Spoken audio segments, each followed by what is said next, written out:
20 Mei 2023, kekalahan Malaga atas Alaves dengan skor 2-1 memastikan mereka terdegradasi ke divisi ketiga Liga Spanyol. Ini jadi pertama kalinya mereka terdegradasi ke kasta ketiga sejak tahun 1998.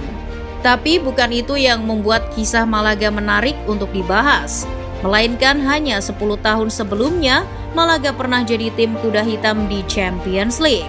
Tepatnya pada bulan April 2013, sebuah tim menghibur dari Spanyol yang ditukangi Manuel Pellegrini melakukan perjalanan luar biasa di Champions League. Tim ini diisi oleh para bintang seperti Julio Baptista, Joaquin, dan Isco. Mereka sempat memimpin agregat 2-1 lawan Dortmund asuhan Jurgen Klopp di perempat final, setelah sebelumnya mengalahkan tim kuat seperti AC Milan dan FC Porto. Perlu diketahui, Los Albicelestes memang tidak selalu sehebat era 2013 itu. Gambaran soal tim kuat di La Liga memang selalu dipegang oleh Real Madrid, Barcelona, Atletico Madrid, atau bahkan Sevilla. Atau mungkin para penggemar La Liga senior mengingat Valencia asuhan Rafael Benitez di era 2000-an awal. Tapi tidak dengan Malaga. Bahkan tidak banyak yang ingat Malaga pernah jadi tim kelas berat Eropa. Semua bermula di tahun 2008. Malaga sedang mengalami krisis keuangan dan presiden klub saat itu, Fernando Sanz, berniat untuk menjual klub. Kabar itu terdengar sampai ke telinga Sheikh Abdullah bin Nasser Al Thani dari Qatar. Ia akhirnya membeli klub di tahun 2010. Di bawah kepemilikan Al Thani, Malaga terbebas dari masalah finansial dan hutang. Proyek membangun tim pun dimulai. Diawali dengan mencomot mantan pelatih Real Madrid, Manuel Pellegrini, sebagai entrenador. Kemudian mereka juga mampu membeli banyak pemain top. Di tahun 2011, dunia sepak bola menyaksikan bagaimana Malaga mulai belanja besar-besaran. Nama besar seperti Ruud van Nistelrooy, Julio Baptista, dan Martin Demichelis didatangkan. Tak lupa pula para pemain menjanjikan seperti Nacho Monreal, Santi Cazorla, dan Isco. Itu membentuk skuad yang cukup ideal di La Liga. Demichelis yang datang dari Bayern Munchen memberikan pengalaman dan konsistensi di lini bertahan. Sementara tugas serupa di lini serang diserahkan kepada Van Nistelrooy. Di lini tengah, Malaga punya senjata mematikan bernama Santi Cazorla. Mantan playmaker Villarreal itu jadi bagian integral di lini tengah Malaga. Tugasnya dibantu oleh Isco yang saat itu masih 19 tahun, tapi sudah jadi tumpuan kreativitas tim Pellegrini. Misi mereka adalah bisa lolos Champions League musim 2012-2013.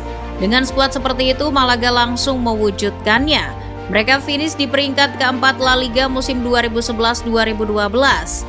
Artinya mereka berhak masuk babak playoff Champions League musim 2012-2013. Itu adalah pertama kalinya Malaga bisa tampil di panggung termegah Eropa. Tapi beberapa masalah sudah mulai muncul. Van Nistelrooy yang sudah berusia 36 tahun memutuskan pensiun.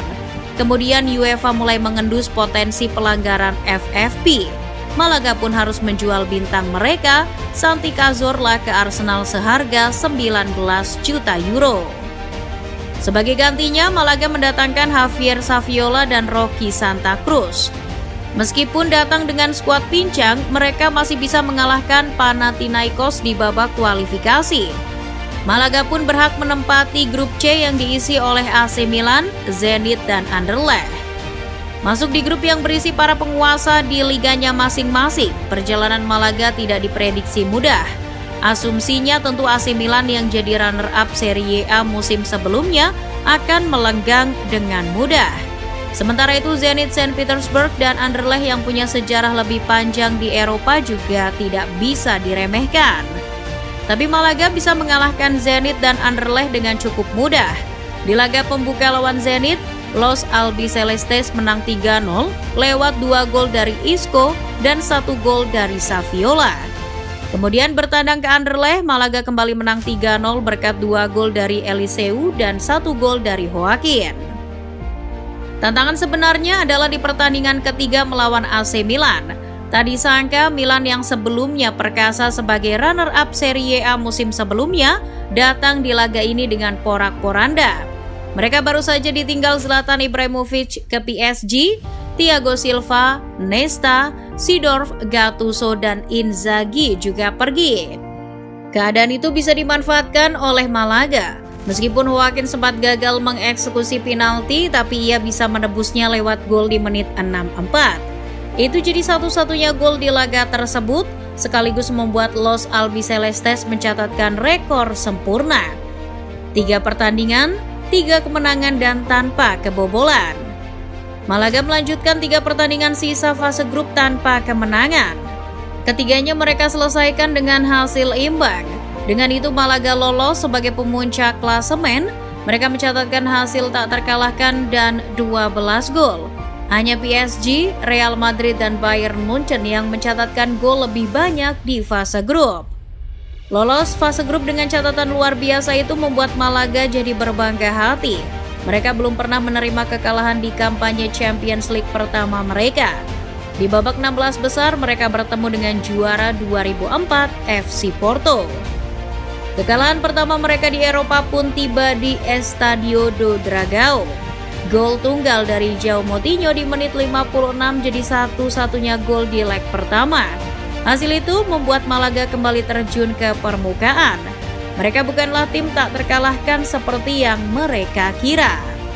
Usaha lebih pun dikerahkan pasukan Pellegrini di leg kedua. Tensi tinggi tersaji di Stadion La Rosaleda. Hingga menit ke-35 permainan sering terhenti karena selalu saja ada pelanggaran. Tidak ada yang memberikan serangan berarti sampai di menit ke-43, Isco melepaskan tembakan voli luar biasa untuk membuka keunggulan. Kartu merah yang diterima Devor cukup mempersulit keadaan Porto.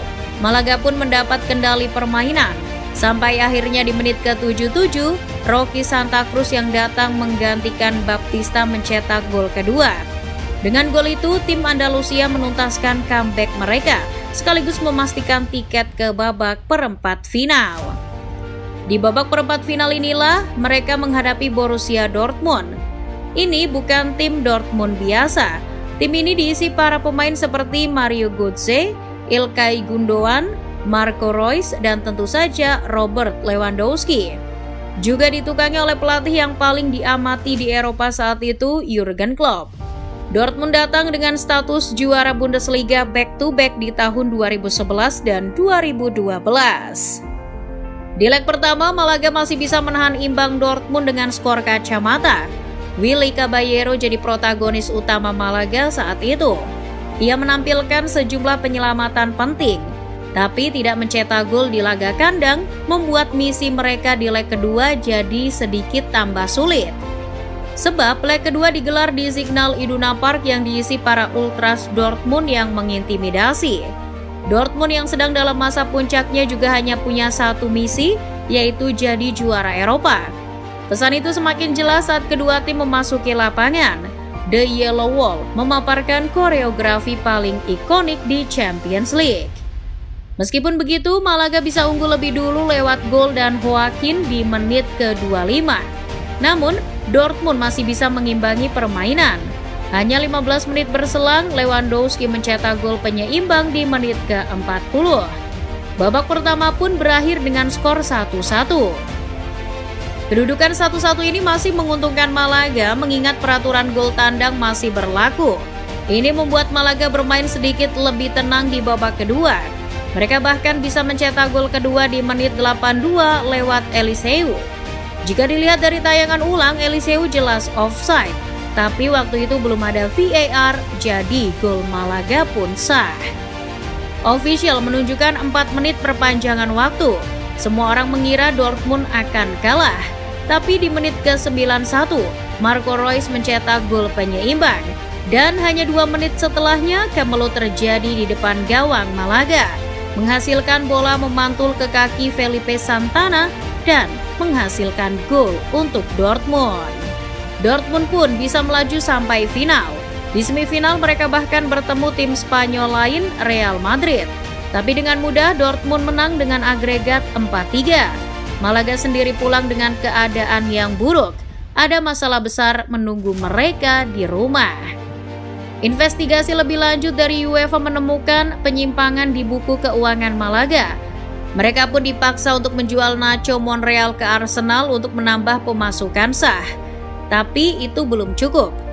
Malaga harus bisa lolos 4 besar La Liga untuk bisa setidaknya terus dapat uang partisipasi Champions League musim selanjutnya. Sayangnya meskipun mengesankan di Champions League di musim 2012-2013 itu, Malaga hanya mampu finish di peringkat ke-6 La Liga. Dan ini diperparah dengan keputusan UEFA yang menjatuhkan hukuman larangan mengikuti kompetisi Eropa selama 2 tahun. Sanksi FFP itu mengacaukan keuangan mereka. Eksodus massal pun terjadi di La Rosaleda. Pertama, Manuel Pellegrini pindah ke Manchester City, kemudian Joaquin ke Fiorentina, dan De Michelis ke Atletico Madrid. Isco yang jadi bintang setelah Cazorla pergi juga meninggalkan Malaga. Ia dibeli Madrid jauh di bawah harga yang seharusnya. Di tahun 2018, Malaga resmi turun ke Liga Segunda Division setelah jadi juru kunci di La Liga. 2 tahun kemudian, pengadilan regional memerintahkan Malaga memecat Al-Thani sebagai presiden. Ada bukti penyelewengan dana, dan terbukti juga keluarga Al-Thani menilep uang klub sebesar 7 juta euro. Meski keadaan keuangan sedikit membaik setelah Al-Thani hengkang, Malaga masih terpuruk di lapangan. Pada akhirnya di tahun 2023, hanya 10 tahun setelah perjalanan menakjubkan di Eropa, Malaga terjun ke Divisi 3. Los Albicelestes, The Sky Blues, mereka jadi contoh klub yang terbang terlalu tinggi dan jatuh terlalu jauh.